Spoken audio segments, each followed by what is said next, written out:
6.25 전쟁 발발 73주년을 맞아 전쟁의 교훈을 다시금 되새겨봅니다. 전쟁의 교훈을 통한 전쟁 예방과 평화 통일 준비 여건 조성 필수입니다. 제대로 알아야만 하고 반드시 기억해야 할 전쟁의 교훈. 6.25 전쟁, 잊혀진 전쟁이 아닙니다. 전쟁의 과거를 잊은 채 미래를 도모할 수 없다. 우리 군과 국민에게 전쟁의 교훈을 제대로 알리기 위한 노력 어떻게 해나가야 할지 들여다보겠습니다. 국방에 대한 모든 것 국방 포커스.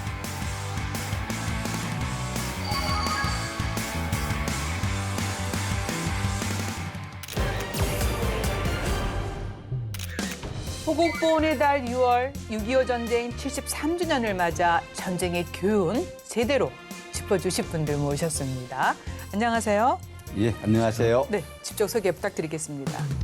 예, 현재 전쟁기념사업회 회장 일을 맡고 있는 백승주입니다. 안녕하세요. 이화여자대학교 북한학과 박원건 교수입니다. 오늘 이렇게 의미 있는 자리에 같이 하게 돼서 영광으로 생각합니다. 올해 6.25 전쟁 발발 73주년을 맞이하고 있습니다. 또 이 자리에는 12대 전쟁기념사업 회장님을 모셨는데요. 취임 이후 맡게 되는 6.25 전쟁 일 남다를 것 같습니다. 어떻습니까?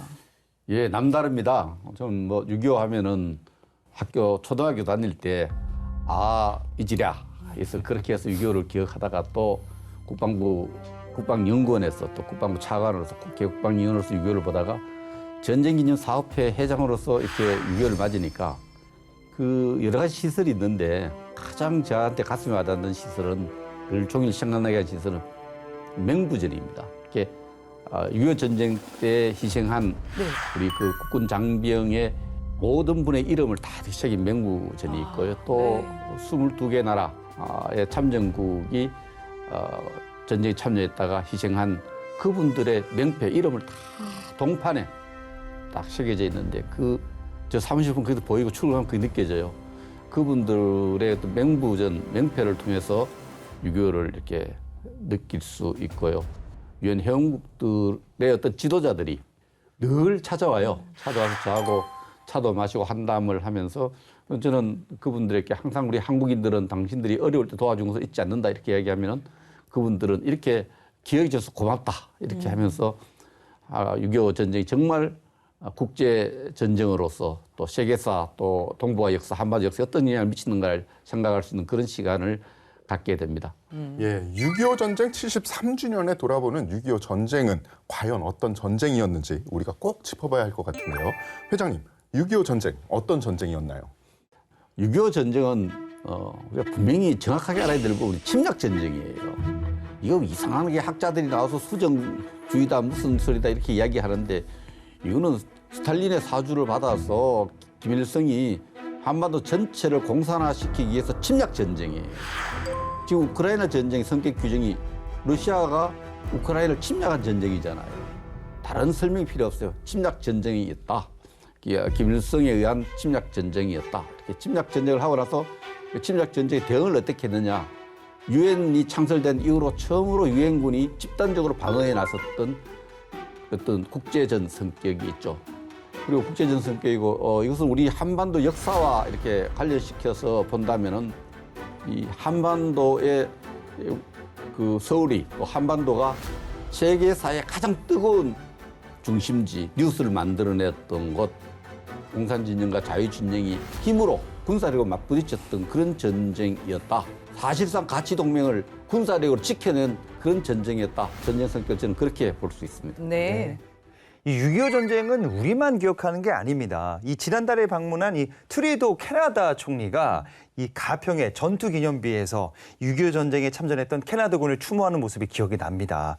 이 정말 6.25 전쟁에 참전한 국가들이 모두 다 6.25 전쟁을 잊지 못하는 것 같습니다.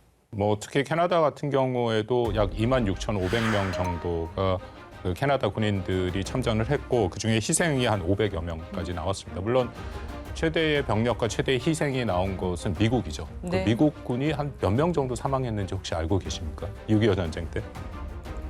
글쎄요. 36,500명에서 45,000명까지도 얘기를 합니다. 네. 한번 생각을 해보십시오. 그 정도의 그 젊은이들이 이름도 모르고 어딘지도 모르는 그런 한반도까지 와서 죽어갔다라는 거. 그런 면에서 우리가 이 국제사회의 진 빚이 크죠. 근데 그 이후에 우리 잠깐 생각해 보면 그만큼 그렇지만 한국, 이 대한민국이 발전하지 않았습니다. 네. 우리 사실 선진국이고 세계 6위의 군사력과 12위의 경제에 이런 발전을 이룬 유일한 국가죠. 그렇기 때문에 캐나다를 비롯해서 참전했던 많은 국가들이 한국에 대해서 굉장히 또 자부심과 자신들의 그런 피가 와 희생이 결코 헛되지 않았다라는 것을 분명하게 알고 있다는 것이죠. 네, 6.25 전쟁, 자유민주주의를 수호했던 전쟁입니다. 많은 희생을 겪었습니다. 자, 그런데 이제 73주년이 지나다 보니까 전쟁에 정말 참전했던 분들이 사망하시기도 하고 연세가 또 많지 않습니까? 기억에서 희미해질까 봐 정말 걱정이에요. 그래서 회장님, 이런 것들을 우리가 어떻게 해야 될지 6.25 전쟁을 또 우리 젊은 세대들에게 기억해야 만들어야 되지 않겠습니까? 좋은 방법 없을까요? 그래서 전쟁 기념 사업회에서 전쟁 기념관을 운영을 하고 있고요. 미래 세대에게 그 전쟁 교육을 알리기 위해서 우리가 어린이 박물관을 어린이 기념관을 운영하고 있는데 어린이 기념관은 하루 700명 정도 이렇게 올 수 있어요. 그런데 거의 부킹 예약을 받으면은 한 1분도 안 돼가 다 예약될 정도 어린이들이 관심이 굉장히 많고 네. 거기에 대한 교육 프로그램을 많이 만들고 있고 또 거기다 학술 사업들을 하고 있는데 이 전쟁 기념관의 이런 사업만으로는 안 되겠죠. 이 부분에 대해서 정말 우리가 그 현대사를 제대로 인식시켜야 됩니다. 그래서 학교 교육에서 철저하게 전쟁의 교훈을 좀 담아서 교육을 시켜야 되는데 그 부분이 조금 소홀히 다뤄주고 있다는 안타까운 얘기가 있어요. 그 어린이에게 처음부터 어떤 뭐 자유진영 이데올로기를 주입하려는 그런 교육보다는 전쟁에 일어나면 비극이다. 이 비극 전쟁을 막아야 된다. 또 그렇게 영원히 막을 평화 통일이 중요하다. 이런 교육을 학교 제도권 교육 차원에서 좀 더 내용을 검토해서 좀 효과적인 교육을 시킬 필요가 있다 이렇게 생각을 합니다. 이거 대한민국의 정통성을 제대로 알게 하는 교육으로 연결시켜서 이걸 좀 발전시켜 나갈 필요가 있다고 생각을 합니다. 특히나 미래 세대들은 심지어 부모님들도 전쟁을 경험하지 못하셨거든요. 그렇죠. 그렇기 때문에 6.25 전쟁에 대해서 좀 거리감이 있으실 것 같아요. 근데 여기에 또 마침 현장에 계시는 교수님이 계시지 않습니까? 교수님이 보시기에 실제 학생들을 가르치는 입장에서 느끼시는 바 어떤 게 있으신가요? 뭐 역사라는 건 대부분 우리가 다 경험하지 못했던 것이죠. 그렇기 때문에 중요한 것은 그것을 어떻게 교육해 나가느냐가 매우 중요하다고 생각이 드는데 안타깝게도 아마도 한국 전쟁에 대해서 전 세계에서 유일하게 수정주의, 음모론이 여전히 가리켜지고 그것이 마치 사실인 것처럼 교육 현장에서 통용되고 있는 유일한 국가가 안타깝게도 대한민국이다라고 생각을 합니다. 이 6.25 전쟁이 뭐 끝이 난 줄 아는데 절대 끝난 게 아닙니다. 지금 정전 상태예요. 그죠? 그런 의미에서 6.25 전쟁을 정말 기억해야 되지 않을까 생각이 드는데요. 교수님 어떻게 보십니까? 정전이라는 것을 우리가 정확히 알 필요가 있죠. 말 그대로 정전이라는 것은 전쟁의 휴전의 입장입니다. 그러니까 전쟁이 완전히 끝나면은 우리가 종전 선언을 하고 종전 협정을 맺고 그게 평화 협정이 되죠. 그러니까 그 기술적으로 여전히 남북한은 정전 상태다라는 겁니다. 그러니까 그만큼 위험한 상황이고요. 또 하나 이 정전 협정이 올해가 뭐 70주년인 것은 분명한데 북한이 이 정전을 뭐라고 불리냐면 올해를 그들은 이 조국 승리의 해다라고 얘기를 합니다. 그러니까 정전은 사실 북한이 남침을 했는데 유엔군에 대한 반격을 받아서 다시금 38도선이 회복되고 대한민국이 보존된 그런 과정인 것을 역사를 북한은 완전히 왜곡해서 다른 얘기를 하고 있죠. 마치 자기들이 조국 해방 전쟁이라 6.25 전쟁을 그렇게 부르는데 그것을 승리를 했다는 것을 정전일을 기념하고 있는 거니까요. 그러니까 이런 부분에 대해서도 분명히 역사적인 잘못이 있다는 것은 우리가 짚고 넘어갈 필요는 있다고 생각합니다. 전쟁이 진행 중이었기 때문에 전쟁을 직접 하고 있는 상대가 있는 거예요.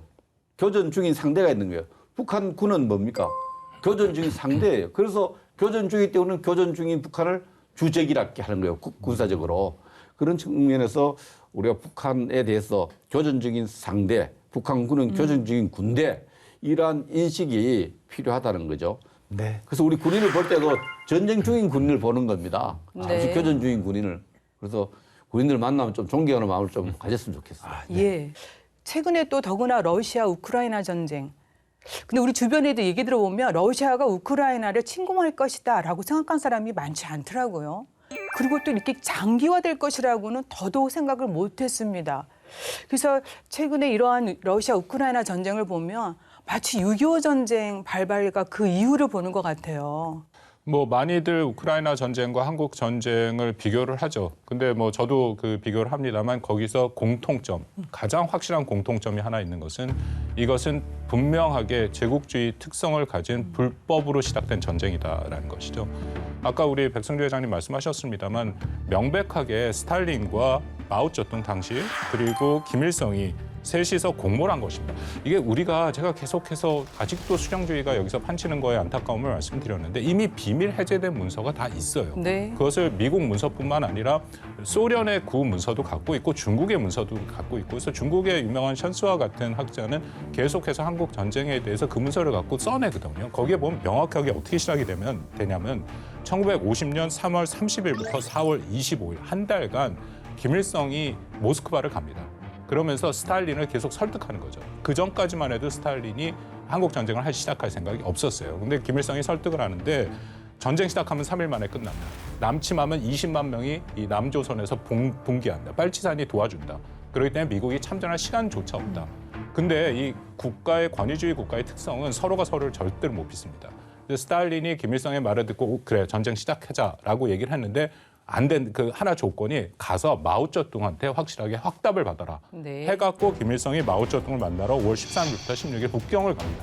거기서 마오쩌둥한테 최종적으로 확인을 받고 시작된 전쟁입니다. 그렇다면 이것은 너무나도 이유에 상관없이 김일성, 마오쩌둥, 스탈린이 공모해서 1950년 6월 25일 날 시작된 전쟁이에요.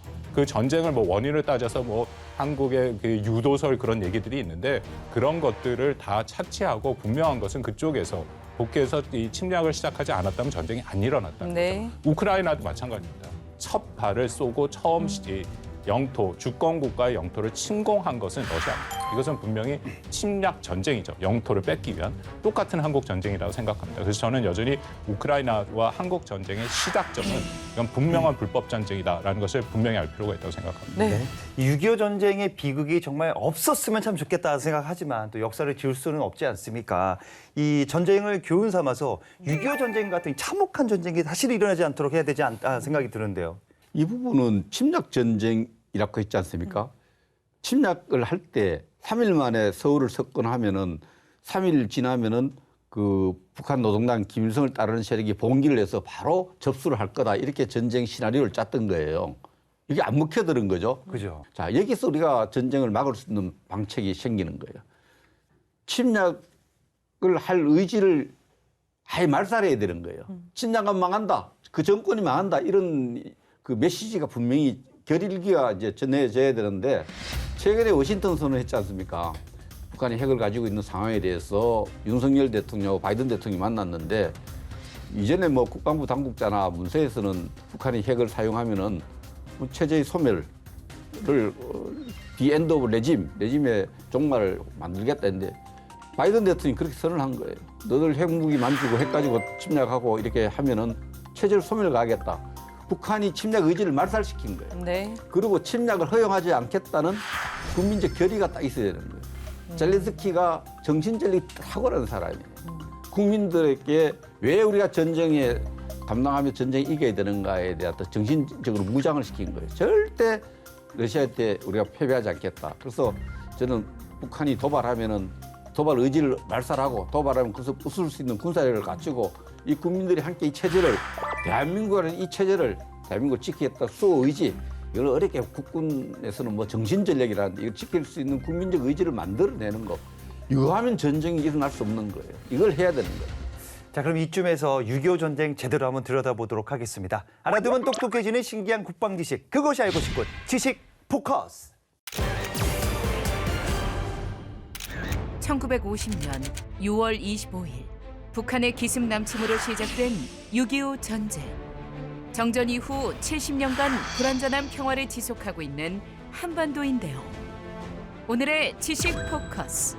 전쟁의 교훈을 통해 전쟁을 예방하고 조국의 평화적 통일을 이룩하기 위하여 개전부터 정전까지 6.25 전쟁의 이모저모를 들여다봅니다.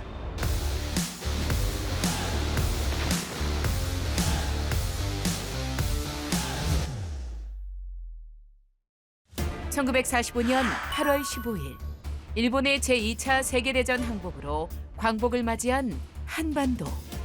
그러나 통일정부가 세워질 것이라는 기대와 달리 일본군의 무장해제를 분담한다는 이유에 따라 북이 38도선을 경계로 미국이 남한을, 구소련이 북한을 통치하는 신탁 통치가 이뤄졌는데요.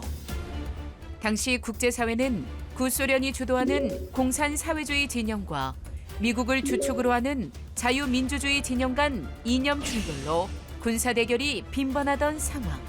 결국 합의점을 찾지 못하고 1948년 각자 정부를 수립하면서 한반도에 체제가 다른 두 개의 정부가 탄생하게 됩니다. 이후 김일성은 한반도 전체의 공산화를 목적으로 구소련과 중국의 지원을 받아 1950년 6월 25일 새벽 불법적인 기습 남침을 강행했는데요. 전쟁 초기 소련제 탱크를 앞세운 북한의 남하에 개전 3일 만인 28일 수도인 서울을 점령당합니다. 이러한 개전 초기 열세에도 불구하고 총력을 기울여 북한군에 맞선 우리 국군. 이에 유엔 안전보장이사회는 북한군의 남침을 규탄하며 대한민국에 대한 군사원조로 유엔군 사령부 구성을 결의했는데요. 유엔군이 한반도에 도착하기 전까지 국군과 미군은 연합작전을 펼치며 북한군의 남진을 저지했지만 낙동강 전선을 경계로 한 대부분의 지역에 북한군에 점령당하며 한반도에 위기가 닥쳤습니다. 6.25 전쟁의 역사적 순간, 1950년 9월 15일 기습적인 인천 상륙작전의 성공으로 상황은 역전됐습니다. 인천 상륙작전 이후 낙동강 전선 총반격을 개시하면서 유엔군과 국군은 9월 28일 서울 수복과 함께 압록강과 두만강을 향해 북진작전을 시작했는데요. 10월 하순경 국군과 유엔군은 한중 국경선까지 진격했지만 중국군이 개입하면서 통일일보 직전 전면 철수하게 됩니다. 1951년 1월부터 국군과 유엔군은 평택, 단양, 삼척선인 삼칠도선에서 총 반격 작전을 펼쳐 3월 서울을 재탈환합니다. 이후 현 휴전선 일대까지 영토를 회복했는데요. 유엔군과 공산군 모두 현 휴전선 부근에서 치열한 고지쟁탈전을 벌이며 전선이 교착되던 상황. 1951년 7월 10일 휴전회담이 시작됩니다. 11월 27일 현 접촉선으로 군사분계선이 설정되며 소규모 국지전만이 반복되었는데요.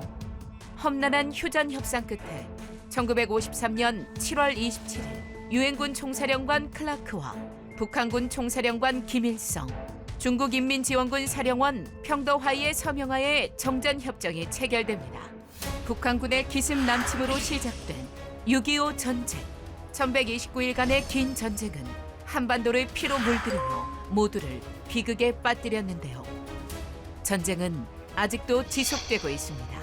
역사상 가장 긴 정전협정을 이어가고 있는 한반도. 끝나지 않은 전쟁으로 불완전한 평화를 이어가고 있는 현재 한반도에 진정한 평화가 찾아오길 바랍니다. 모든 전쟁에서 방심은 금물이죠. 평화를 원한다면 전쟁을 준비하라. 저도 개인적으로 아주 좋아하는 이 문장인데요. 73주년 6.25 전쟁일을 맞이해서 우리가 되새겨봐야 할 말이 아닌가 싶은데요. 회장님 어떻게 생각하십니까? 예, 지금 남북한 군사 상황을 정확히 우리가 아는 것이 중요해요. 북한이 경제적 격차가 우리가 크지 않습니까? 이 격차 속에서도 핵무기를 개발하고 핵 강대국의 길로 가고 있어요. 이 문제는 핵을 가지고 한반도의 군사적 주도권을 장악하게 하는 거죠. 또 핵무기를 갖고 주변 국가를 위협하면은 그 6.25 때처럼 여러 국가들이 대한민국을 도우러 못 올 거다. 도우러 오는 국가에 핵무기를 쏘겠다. 이런 입장에 북한이 분명한 전략과 방책을 갖고 있는데 우리가 여기에 대한 어떤 분명한 경각심을 갖고 대응해야 됩니다. 평화를 지키기 위해서는 항상 그러한 그 안보적 불확실성, 위협을 평가하고 위협에 적절하게 대응해야 된다고 생각합니다. 그런 측면에서 북한이 갖고 있는 군사적 위협을 정확하게 평가하고 거기에 정확하게 대응하는데 국가 자원을 많이 집중시킬 필요가 있다고 생각을 합니다. 전쟁기념사업회 기본법 1조가 전쟁의 교훈을 통해서 전쟁 예방과 조국의 평화적 통일을 이룩하는 데 이바지함에 있다라고 합니다. 회장님, 책임이 막중하시죠? 전쟁기념사업회가 있는 장소가 육군본부가 있던 자리예요. 육군본부가 계룡대로 갔는데 거기에서 여러 군부대가 창설됐어요. 기계화 부대도 창설됐는데 전쟁기념관을 만들기로 결심한 대통령이 노태우 대통령이에요. 그래서 개관한 대통령은 김영삼 대통령이고 이분들이 당시에 지도자로서 정말 이 전쟁의 교훈을 국민에게 알리는 노력, 국가적 노력이 필요하다 이렇게 생각했고 그걸 이 법으로 입법 정신에 전쟁의 교훈을 도출하고 전쟁을 예방하고 평화 통일을 여건을 만든다, 이바지한다 이렇게 저는 정말 잘 만들었다고 생각합니다. 거기서 전쟁기념사업법 정신에 따라 우리 전쟁기념사업회를 운영하면 되겠다 이런 생각을 가지고 있습니다. 네.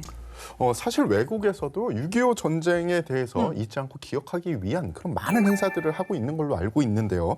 박 교수님, 우리가 참고할 만한 의미 있는 행사들 좀 많이 있지 않습니까? 보통 행사는 뭐 북한이 많이 얘기하는 정주년, 꺾어지는 해라 해서 5년, 10년 단위가 큰 행사를 하죠. 그렇다면 우리도 사실은 뭐 6.25 전쟁 60주년, 70주년 그럴 때 큰 행사들이 많이 기획이 되고 됐는데 글쎄 뭐 안타깝게도 제가 기억하기에 6.25 전쟁 70주년에 그렇게 기억이 날 만한 행사는 안 보였고요.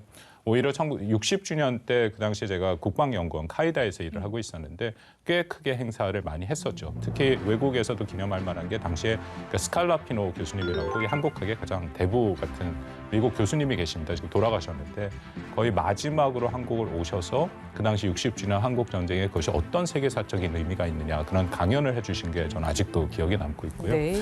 또 하나 올해 같은 경우에는 아까 말씀드린 것처럼 이게 정전협정 70주년이기 때문에 정전이라는 것을 기념하는 것은 결국 유엔 참전국들이 많이 기억을 하고 있고 또 해외에 있는 우리 동포들이 또 그것을 많이 행사를 하고 있어서 뭐 중요한 것은 어쨌든 이 정전의 의미를 분명하게 우리가 알아야 된다라는 것은 거듭 말씀드릴 필요가 있다고 생각합니다. 네. 우리 그 회장님께서 취임하셨을 때 각오를 밝히셨어요. 이런 각오입니다. 스마트한 전쟁기념사업회로 운영해 나가겠다. 회장님 책임이 막중하시겠습니다. 스마트한. 네. 제가 평생 국방 분야 일을 하면서 연구자로서 행정가로서 정치인으로 활동하면서 스마트한 국방을 많이 얘기했어요. 강하고 현대화되고 고도화된 또 타이밍을 잃지 않는 이런 국방을 만들어가야 된다. 스마트 국방이었는데 전쟁기념사업회도 이제 스마트를 좀 적용시키면은 이 전쟁기념사업회가 큰 사업을 세 가지로 나눌 수 있어요. 여러 가지 전쟁에 대한 교훈을 찾기 위해서 전쟁기념관을 운영하는 우리 한반도의 전쟁사를 쭉 해서 전쟁기념관을 운영하는 부분이 있고 미래 세대는 어린이 교육이 있고 학술 사업이 있는데 이런 부분들이 특히 전시관 같은 경우에는 최근에 제가 미국을 가서 미국 최신 뮤지엄 전쟁 평화 관련 미국 독립기념관 같은 데를 또 가보면은 전시 기술이 하루가 다르게 업그레이드돼요. 디스플레이 기술이 굉장히 발전하기 때문에 이것을 그 눈높이에 맞춰서 계속해서 새로운 전시 기술을 접목시키는 이런 노력들을 해야 되겠다는 생각이 들고 어린이 기념관 같은 경우에도 참 찾아오는 어린이가 다시 오고 싶고 그걸 입구에 들어서서 나갈 때는 국가에 대한 공동체에 대한 생각이 좀 달라질 수 있도록 프로그램을 계속 어린이 눈높이에 맞게 이렇게 심지어 저 게임도 개발하고 싶어요. 네. 게임을 통해서도 이런 교육을 줘도 이런 노력들 방문객을 기다리는 그런 기념사업회가 아니라 오는 분들에게 계속 새로운 감동을 만들어주는 그러한 발전하고 역동적인 그런 기념사업회를 만들어 가자고 제가 부탁드린 거예요. 네. 우리 직원들에게. 스마트한 게 뭐 특별하게 스마트한 것이 아니라 환경 변화에 맞게 새로운 요즘 AI 기술도 접목시키고 이렇게 해서 좀 스마트한 그런 전쟁기념사업회를 만들어 가자. 저한테 다짐이고 네. 직원들에 부탁드리는 내용입니다. 예. 근데 최근 북한의 도발이 심화되면서 한반도 긴장 고조도 높아지고 있습니다. 우리 안보 의식 강화 이럴 때일수록 더욱더 필수가 아닐까 싶은데 교수님, 6.25 전쟁에 대해서 우리가 제대로 알리는 노력 말씀도 많이 해줬지만 더욱더 필요할 것 같은데 이런 거는 정말 꼭 해야 되겠다. 그런 거 있으면 찝어주시겠습니까? 2023년 6월 현재 전쟁은 안 끝났습니다. 그 한마디로 모든 것을 설명이 됐다라고 판단이 되고요. 불법적으로 시작된 1950년 6월 25일 전쟁이 73년이 지난 현재까지도 진행되는 이 안타까운 상황이다라는 거죠. 뭐 거듭 말씀드립니다만 이것은 명백하게 중국과 그리고 소련과 그리고 김일성의 북한이 공모해서 시작된 침략 전쟁인 것은 분명하고 그 침략 전쟁을 여전히 2023년 현재까지도 김정은이 계획을 하고 있다라는 것이 우리로서는 분명히 알아야 될 사실인 거죠. 네. 뭐 작년에 올해까지 너무나도 많은 이 증거들이 있기 때문에 몇 가지 핵심만 말씀을 드린다면 북한의 체제의 특성은 그 헌법이 있고 그 위에 노동당 규약이 있고 그 위에 그 최고 영도자 그들이 말하는 수령의 얘기가 있지 않습니까? 그렇다면 노동당 규약이 재작년에 규정된 걸 보면 거기 아직도 이 한반도의 공산화라는 얘기가 나옵니다. 그리고 작년 9월에 그들이 핵 법령안을 통과시키면서 김정은이 한 연설에 보면은 영토 완정이라는 표현이 나오거든요. 영토 완정이라는 것은 1949년에 그 마오쩌둥이 중국을 전체를 공산화하면서 밝혔던 지금까지도 중국이 하고 있는 얘기죠. 영토 완정은 완전히 자신들의 공산화를 이루겠다라는 의미인데 북한이 말하는 영토 완정은 과연 어딜까? 그거는 너무나도 이 한반도 전체에 자신들의 공산화를 여전히 추구하고 있다는 것이 너무 명백한 것이고요. 일부에서는 북한이 뭐 개발하고 있는 핵이 결코 한국한테 쏘지 않을 것이다라고 얘기를 하는데 그것도 명백하게 작년 4월 달에 김 여정이 직접 나서서 이것은 한국을 겨냥한 것이고 전쟁 초반에 쏠 것이다라는 그들이 말하는 핵 독트린을 얘기를 했고 그 15일 날 김정은이 직접 열병식에 나와서 핵에 대한 제2의 사명이 있다면서 이것은 자신들의 국가 이익을 위해서 언제든지 쓸 수 있다. 그런 얘기들, 그 주된 대상은 한국이다라는 거죠. 그렇다면은 여전히 73년이 지난 현 시점에서도 6.25 전쟁은 끝나지 않았다. 이것을 우리가 분명히 알고 여기에 대한 철저한 대비가 필요하다고 생각합니다. 네. 제가 이 자리에 오기 전에 좀 조사를 해봤더니 회장님께서 국가의 정체성, 가치에 부합하는 전쟁 기념 사업, 특히 자유민주주의 가치에 부합하는 사업을 추진해 가겠다 이렇게 밝히셨는데요. 회장님, 추진 방향, 계획 등 좀 더 자세하게 설명 부탁드립니다. 한번 들어본 적이 없는 나라, 보지도 못한 나라를 위해서 유엔 참여국들이 왔거든요. 그때 미군 책자에 하나 팜플렛을 보니까 한국을 전혀 모르니까 한국 전쟁 가긴 보내야 되겠고 이런 말을 해놨어요. 한국의 나라 크기는 어느쯤 되느냐. 인디애나 주만하다 그래서는 like the size of Indiana state 주만해요.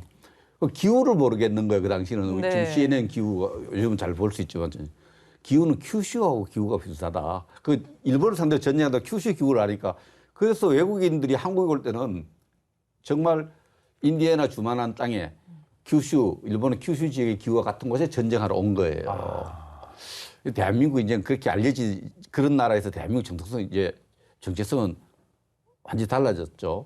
최근에 프랑스 학생들 한 100명이 와서 제가 영어로 이제 팜플렛을 만들어서 강연을 했는데 한국의 정체성이 뭐냐. 첫째는 6.25 때 지켜낸 자유민주주의라는 정치 질서예요. 그 국가가 통제하는 것을 가장 최소화시키는 시장경제주의예요. 시장경제를 통해서 우리가 이렇게 달라진 나라를 만든 거거든요. 자유민주주의, 시장경제, 한강의 기적, 한미동맹. 또 요즘 잘 나가는 게 K-팝도 있고 하지만 스마트 파워 1위 아닙니까? 네. 1위 하면 다른 나라 또 언제 1위를 했나 할지 모르지만은 스마트 강국. 이 5개가 한국의 지금 정체성을 만들어내고 이 5개를 지키는 거, 제대로 이해하는 것이 필요하다. 이것을 프랑스 학생들한테 제가 특강을 했더니 학생들이 잘 알아들었는지 참 한국을 잘 이해하게 됐다고 이렇게 얘기를 해요. 네. 이 6.25 전쟁을 제대로 아는 것, 이게 우리 군의 그 정신 전력 강화를 위해서 정말 중요하지 않을까 생각이 드는데요, 교수님. 그렇습니다. 우리 군 장병들도 결국 MZ 세대죠. 그러니까 제가 현장에서 뭐 MZ 세대를 가리키고 있으니까 늘 느끼는 게 이들은 뭔가 눈으로 볼 수 있는 것들 그리고 그들의 생각의 기준에 맞아야 그것을 수용하는 것이 굉장히 높다라는 것은 이미 확인된 거기 때문에 일방적으로 얘기하는 것에 대해서 거부감이 오히려 큽니다. 거듭 말씀드리자면 6.25 전쟁에 대해서는 명백한 이 정의와 어떻게 시작이 됐는가를 그들의 눈높이에서 전달하는 방법은 필요하다. 근데 여러 가지 다양한 방법이 있긴 한데요. 근데 어떨 때는 제가 강의를 하고 학생들을 가르쳐 보니까 가장 전공법으로 하는 것들이 학생들한테 더 많이 와닿는 수도 있더라고요. 아까 말씀드린 것처럼 이러이러한 명백한 문서가 있다. 그 미국 같은 경우에는 30년이 지나면 비밀 해제된 문서들이 있고 또 중국과 러시아에서 갖고 온 문서들이 지금 다 있습니다. 네. 실질적으로 문서들을 보여주면서 이렇게 해서 김일성과 마오쩌둥과 스탈린이 공모해서 전쟁을 했다라는 것을 보여주면 뭐 MZ 세대 같은 경우에는 확실히 그것에 대한 수용도가 훨씬 빠르기 때문에 이제 그런 식의 그 새로운 MZ 세대의 장병들을 위한 눈높이를 맞춰서 그들을 설득하는 무조건 얘기하는 것이 아니라 설득하는 그런 우리 시도는 앞으로도 훨씬 더 지금보다 더 적극적으로 추진돼야 된다고 생각합니다. 네. 회장님께서는 제40대 국방부 차관을 역임하셨습니다. 그렇기 때문에 6.25 전쟁 교훈을 상기하고 또 그것이 국군의 정신전략 강화에 또 접목하는 그런 역할들 또 해주실 것 같은데 또 강조하고 계시지 않습니까? 제가 차관 시절에 뭐 여러 가지 일을 했습니다만 가장 보람을 느낀 일 중에 정신전력원을 부활시킨 겁니다. 제가 전쟁의 어떤 승패를 결정짓는 요인들 중에 이제 4세대 전쟁 이야기가 나오는데 1세대는 상비군의 숫자예요. 상비군 숫자가 나폴레옹 전쟁으로 많은 쪽이 이긴다 됐는데 그 1차 세계대전으로 들어가면은 대포의 크기예요. 그 대포를 너무 크게 만드는 안 나가는 대포가 생겨서 그걸 짜르 대포라 해요. 크레물린 궁 앞에 있는데 화력의 크기가 승패를 결정짓는 시대. 이걸 2세대라고. 3세대 전쟁은 기동력이에요. 기동력의 크기가 전쟁의 결정했는데 그나마 그 이후의 전쟁은 정신전력이에요. 모두가 최근에 제가 만났던 독일군 합참 의장도 우크라이나 전쟁하면 한 2주 안에 끝날 줄 알았대. 러시아가 이길 줄 알았대요. 네. 저게 버티고 저렇게 하는 이유가 뭐냐. 젤렌스키 대통령을 중심으로 국민들이 정신전력을 갖고 버티거든요. 그것만 가지고는 안 됩니다. 사실 또 무기도 있어야 되고 그렇지만은 정신전력이 굉장히 중요합니다. 그래서 국군 정신전력원도 있지만 주적 개념을 분명히 갖고 대적과를 갖고 북한이 호시탐탐 우리 국민의 생명과 재산을 노리고 있다. 이런 판단하에 전자의 정신전력을 강화하고 국민들 여기다 제대로 인식을 하고 있어야 된다. 이렇게 생각을 합니다. 네. 이 6.25 전쟁은 사실 저희 세대는 정말 관심이 많아요. 근데 가장 중요한 건 이제 미래 세대거든요. 미래 세대가 정말 잘 알아야 됩니다. 6.25 전쟁을. 그러기 위해서는 어려우면 안 돼요. 쉬워야 되고 그리고 지루하면 안 됩니다. 재밌어야 되거든요. 회장님 어떻게 생각하십니까? 전 잘할 걸로 생각합니다. 그 앞에 세대가 올림픽에서 딴 메달보다는 지금 세대가 올림픽 메달 잘 따지 않습니까? 며칠 전에 축구도 잘 하던데요. 그죠. 우리 세대께 우리 어른들이 좋은 방향을 설정해주고 그 필요성 동기부여를 하고 왜 그렇게 했냐면 우리가 잘 학교 선생님들이 잘 해주면은 정말 잘할 것 같아요. 지금 또 여러 가지 우리 방산 수출하고 또 이게 훈련하고 이러면은 매뉴얼을 분명히 보여주고 동기부여가 되면 잘합니다. 그런 측면에서 방향을 정치 지도자라든지 지도자들이 잘못 끌고 가면 큰일 나요. 좋은 방향을 설정해주고 동기부여를 분명히 해주면은 미래 세대 걱정 안 해도 됩니다. 미래 세대 잘할 거로 생각합니다. MZ 세대에 대해서 저도 교육의 경험이 하나 있는데 2020년 6월 달에 북한이 아직도 정확한 이유를 모르겠고 하는데 개성 공동 연락사무소를 폭파시켜 버리지 네. 않았습니까? 그 당시 그 이전과 이후에 우리가 여론조사를 해보면은 MZ 세대가 북한에 대한 인식이 2020년 2월 이후에 굉장히 나빠지는 게 확인이 됩니다. 그래서 그것을 좀 신층 면접 형식으로 물어봤더니 이 MZ 세대가 그것을 보고 바라본 게 두 가지가 그들에게는 굉장히 불편하게 다가왔는데 첫 번째는 공정성이죠. 왜 북한이 한국 남한의 자산인 개성 공동 연락사무소를 폭파시키느냐라는 게 걸려 들어갔고 또 하나는 김정은이 뭐 흔히 말해서 금수저다. 그러니까 이 3대 세습해서 내려온 그랬는데 왜 한국에 대해서 자기가 그런 공세적인 행위를 하느냐. 그게 딱 걸려 들어가더라고요. 그렇기 때문에 그냥 그 보여주는 하나의 폭파 장면만으로도 북한이 어떤 생각을 갖고 있는가에 대해서 충분히 교육이 되는 그런 걸 경험을 해봤습니다. 예. 용산 전쟁기념관 평화광장에는 6.25 전쟁에 참전한 참전국들의 기념비가 세워져 있습니다. 이 전사자 명비에는 머나먼 이국 땅에서 자유민주주의의 가치를 수호하기 위해서 희생한 분들의 이름이 쫙 하나하나 새겨져 있는데요. 교수님, 이런 희생과 헌신 우리가 기억하는 것 너무나 당연하지 않겠습니까? 매우 중요하다고 생각하고요. 우리가 기억을 해야 되지만 이제는 우리가 그것을 충분히 기억을 하는 것을 바탕으로 어떻게 해 나가야 되느냐가 훨씬 중요하고 그렇게 해 나가는 것이 그들의 희생이 바탕으로 한국이 그만큼의 세계적인 역할을 하는 것을 통해서 저는 보상할 수 있다고 생각을 하거든요. 우리가 뭐 제가 계속 학생들한테도 얘기하는 게 세계 6위의 군사력과 10위의 경제력을 갖고 있다. 그렇다면은 이제는 이 변화되는 세계 질서의 차원에서 우리가 훨씬 더 지금보다는 적극적으로 북한식 표현을 쓰면 주동적으로 나갈 필요가 있다라는 것이죠. 뭐 자유무역을 비롯해 법치, 인권, 자유민주주의 가치 같은 것이죠. 그런 것들이 흔들릴 때 한국이 더 이상 거기서 뒤로 물러서는 것이 아니라 요즘 많이 나오는 이제 동료 국가, 영어로 like-minded country라고 많이 얘기를 하지 않습니까? 그들과 힘을 합쳐서 그 질서를 복원해서 나가야 된다라는 거죠. 그리고 이전과는 다르게 우리가 좀 이중성이 있어요. 그 비용 같은 거 책임을 감당하기를 원치 않죠.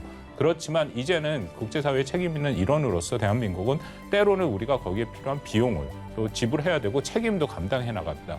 마지막으로 그런 한번 원칙이 정해졌으면 매우 일관성 있게 뭐 어떤 공세적인 국가가 무슨 얘기를 하든 상관없이 우리가 일관적으로 가는 것이 매우 중요하다고 생각합니다. 네. 뭐 앞서서도 살짝 회장님께서 언급을 해주셨는데 해외에서 우리나라를 찾는 뭐 외국 사절들 그리고 또 외국 관광객들이 또 전쟁 기념관을 많이 찾아줍니다. 어떻게 보면 친한 네트워크를 확대할 수 있는 민간 외교의 장이 되고 있지 않나 싶은데 특별히 뭐 이렇게 운영하고 있는 프로그램이 있습니까? 아무튼 그 공공 외교적 성격이 좀 강한 것 같아요. 독일 합참의장이 왔는데 독일이 사실은 전쟁이 끝날 무렵 53년 4월에 패전국 군대가 없었거든요. 한국에 야전병원을 보내주겠다 했는데 보내려고 준비하는데 전쟁이 끝났어요. 네. 그 이후에 와서 엄청나게 많은 인원들을 24만 명 정도를 치료했는데 독일이 꼭 참전국에 넣어달라는 거예요. 그래서 2018년인가 참전국에서 그 추모 시설에 들어가 있으니까 상글리아 대학에 왔다가 여기 또 방문을 했는데 공공외교적 측면에서 우리나라를 도왔던 나라 중에서 우리가 좀 가난한 도움이 필요한 나라에게 정말 적극적으로 좀 도와드려야 됩니다. 도와드리고 또 도움을 줬던 국가의 어떤 외교적으로 여러 가지 협력할 부분이 많잖아요. 6.25를 고리로 해서 그런 협력 외교를 다지는 것을 또 활용할 필요가 있고 공공외교 정말 좀 많이 도와주는 그러한 방향 설정이 필요하다고 생각합니다. 이 방산 수출에 관련된 외국인 분들도 전시관에 많이 올 거라고 생각이 듭니다. 이 고객들이거든요. 어떻게 좀 어떻게 아셨어요? 고객들이죠. 예, 예. 어떻게 좀 회장님. 주요 방산 물자들이 좀 전시되어 있었어요. 그분들이 와서 이렇게 보기도 하고 그분들과 대화를 할 기회가 많습니다만 그분들에게 설명을 드릴 수 있는데 그분들이 또 한국전에 참전했던 국가들, 이런 국가들은 더 친밀감을 느껴요. 방산 외교의 공간으로서 또 좋은 역할을 하고 있습니다. 전쟁에 사용되는 무기라는 측면도 있지만 침략 전쟁에 맞서서 평화를 지키는 무기 아닙니까? 그런 차원에서 저는 방위산업보다 평화산업 이렇게 부르고 싶습니다만은 방산을 수출하는데도 전쟁 기념사업회의 공간과 또 여러 소프트웨어가 활용될 수 있다. 네. 그리고 이제 환경 변화의 전쟁 기념관 또 사업회가 또 발빠르게 움직이고 있지 않습니까? 요즘에는 뭐 메타버스, 뭐 SNS, AI 첨단 기술 이거 활용하지 않으면 안 되지 않습니까? 그래서 사업회의 어떤 선진화는 어떤 방향을 잡고 계시는지. 사업회 직원이 한 220명 정도 됩니다. 그런데 이분들이 그 38,000평의 여러 가지 전시 공간을 관리하고 또 거기에 또 시설을 유지하고 개선하는데 되는데 제가 지금 방점을 두는 것은 우리 각 분야의 전문가가 많아요. 메타버스의 각 분야의 전문가를 자문위원으로 위촉해서 실질적인 자문을 좀 받도록 해야 되겠다. 전문가의 안목을 찾아가서 안목을 빌리고 그 공부해서 안목을 쌓기 시간이 너무 많이 걸리니까 네. 각 분야의 전문가분들을 찾아가서 그분들의 안목을 전쟁사업회에 활용하는 그런 메커니즘을 좀 발전시키려고 해요. 제가 여러 국방부 분야 자문위원을 했지만 조금 더 나아가서 능동적으로 자문위원들을 좀 찾아서 좀 도움을 청할 생각입니다. 그리고 이제 뭐 MZ세대에게 6.25 전쟁을 제대로 알리는 노력 교수님 정말 열심히 하고 계시는데 어떤 방식으로 하면 효과적일지 이 프로그램을 또 보고 계시는 교수님들도 많이 계시고 또 부모님도 많이 계십니다. 그분들에게도 한 말씀 부탁드리겠습니다. 뭐 SNS를 활용하고 그 최근에 있었던 여러 가지 방법들을 많이 활용을 하죠. 특히 요즘 학생들이 쇼트라고 해서 그것을 매우 좋아하더라고요. 그런 거에 일종의 뭐 경시대회 같은 것도 학교에서 하고 있고 근데 그럼에도 또 더불어 현장 체험도 저는 매우 중요하다라고 생각합니다. 또 하나의 경험은 평택에 이암대 사령부가 있는데 거기에 천안함의 폭침된 그 잔해들이 있죠. 거기를 가보면 이게 정말 외부에서 굉장히 큰 충격에 의해서 천안함이 두종강이 났다라는 것을 말로 설명할 필요가 없이 그냥 눈으로 보면 딱 그 자리에서 확인이 됩니다. 그러니까 음모설에서 지금 얘기되는 많은 것들이 얼마나 허위인지를 직접 눈으로 보면 확인할 수 있다는 겁니다. 네. 그러니까 그런 식의 교육은 여전히 저는 유효하다고 생각합니다. 네, 현장 방문 중요하죠. 그렇죠, 예. 예, 또 이 회장님에 대한 말씀을 안 드릴 수가 없는데. 추사 많이 해오신 거죠, 오늘? 제가 막 완전 그냥 취재를 해왔습니다. 네. 예, 이 북한 전문가시고요. 네, 자관도 네. 하셨고 행정 경험뿐만 아니라 의회에서도 또 국방에 계셨어요. 그러니까. 네, 국방의 경험까지 정말 두루 갖추신 안보 전문가신데요. 전문가의 인프라를 활용한 원활한 사업 추진 잘 되지 않을까 싶은데요. 회장님, 기대를 좀 많이 해도 될까요? 전쟁기념사업회 직원들이 최고 전문가죠.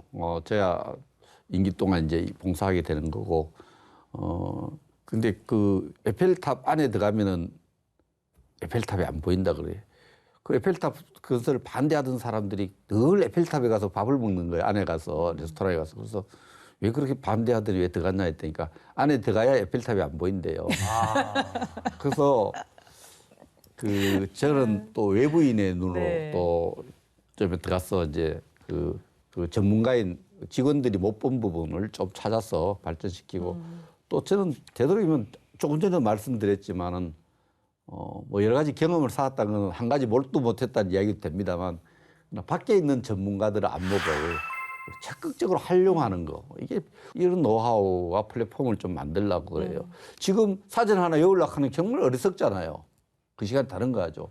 그래서 외부 전문가의 지식을 경험을 노하우를 활용하는 그런 전쟁기념사업회 운영 메커니즘을 좀 발전시키려고 제가 지금 준비하고 있습니다. 네, 기대해 보겠습니다, 회장님. 네. 네. 자, 이제 마지막으로요. 6.25 전쟁의 교훈을 좀 되새겨야 됩니다. 그리고 이것을 바탕으로 해서 우리 평화통일 조성을 위해서 어떻게 하면 좋을지 우리 군과 국민에게 다짐과 당부 말씀을 좀 부탁드리겠습니다. 우선 교수님. 평화 통일은 우리가 반드시 이루어야 되는 겁니다. 그렇지만 안타깝게도 현재는 아까 말씀드린 것처럼 6.25 전쟁이 여전히 진행형이다라고 볼 수밖에 없는 상황이죠. 한국과 미국 정부가 끊임없이 북한과의 대화를 요청하는데도 북한은 철저하게 그것을 거부하고 있고 2019년 5월 이후에 지금까지 북한이 새롭게 선보인 미사일만 20종류가 넘습니다. 그중에 대부분은 한국과 일본을 사정권에 두고 있는 매우 공격적인 무기체계이고요. 이런 상황에서 우리가 우선적으로 해야 되는 것은 역시 우리의 대비태세와 억제력을 강화하는 것이다. 그런 의미에서 지난 한미정상회담 70주년 기념으로 했던 거기서 나온 워싱턴 선언과 확장 억제는 매우 의미가 크다라고 생각이 됩니다. 저는 북한에 대해서 우리가 한미가 또 한미일 그리고 국제사회가 대비태세 억제력을 강화할수록 북한이 핵에 대한 효용성이 줄기 때문에 협상장이 나올 가능성이 커지고 그런 억제력이 바탕이 돼야 결국은 우리가 통일을 위한 한 걸음을 더 갈 수 있다라고 생각을 합니다. 네, 회장님 마무리 말씀 부탁드립니다. 전쟁기념회장 맡긴 하는데 통일 이야기를 계속하니까 사람들이 어색해하는 사람이 있어요. 전쟁 교훈을 좀 찾아서 전쟁을 예방하라 했는데 평화통일 이야기를 좀 했더니 어색하지 않아요. 전쟁기념법에도 있고 우리 헌법 정신에도 헌법에도 평화통일을 지향하도록 돼 있잖아요. 네. 왜 그러냐? 전쟁을 교전 상태를 종전 상태로 완전한 평화로 만들어가는 과정에 통일이라는 과제가 있거든. 역사적 과제가 있기 때문에 그렇다 생각을 하고요. 그래서 전 통일 교육도 강조하려고 합니다. 전쟁사 속에서 가장 소홀히 대접받는 이 나당 전쟁이 있어요. 671년부터 677년 사이에 7년 전쟁인데 신라가 죽을 각오로 당나라와 전쟁을 결심하면서 이김으로써 통일을 만들어냅니다. 이 통일의 여건이 어렵고 힘들고 지금 이래가 통일되겠나 이런 상황이긴 하지만 통일에 대한 국민적 의지를 결집시키고 어떤 난관을 극복해서라도 통일하겠다는 의지도 심어줘야 된다. 그 시대 정신이라 생각을 하고 그것도 같이 강조하려고 합니다. 호국본의 달을 맞아 6.25 전쟁의 기억과 또 교훈을 되새겨보고 전쟁 예방과 평화통일 조성에 우리 모두가 동참을 해야 되겠습니다. 네, 오늘 도움 말씀 주신 두 분 너무 감사합니다. 잘 들었습니다. 이번 73주년 6.25 전쟁일을 맞아 용산 전쟁기념관에서 다양한 프로그램으로 6.25 전쟁의 교훈을 되새기고 있습니다. 일요일 온 가족이 함께 방문하셔서 6.25 전쟁의 의미를 제대로 알아보는 뜻깊은 시간을 가져보시면 좋겠습니다. 국방포커스 오늘 여기까지입니다. 저희는 다음 시간에 다시 찾아뵙겠습니다. 감사합니다.